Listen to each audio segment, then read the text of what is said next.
दरभंगा में Devkala educational trust ने कंबल वितरण किया। प्रतिवर्ष कड़ाके की ठंड में ट्रस्ट कंबल वितरण करता है।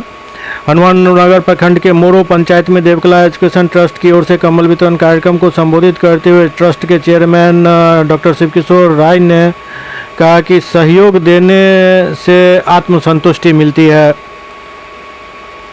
उन्होंने कहा कि प्रत्येक वर्ष ट्रस्ट देहात में ज़रूरतमंदों को खोजकर उनको कंबल देती है ताकि ठंड से उनको राहत मिल सके। मुखिया देवी पंडित केस माधव मुखिया देवी स्वगारत पंडित ऐसा खातून नहीं है। कुंती देवी लालो पंडित देख ले तो सब कैला घर पर आए आराम से। बनारसी देवी दुखी पंडित शाम कन्या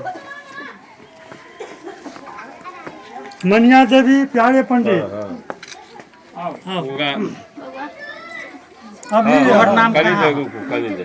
अभी रुको ना बुझे खाली बोली कन्या सीता देवी विलास पंडित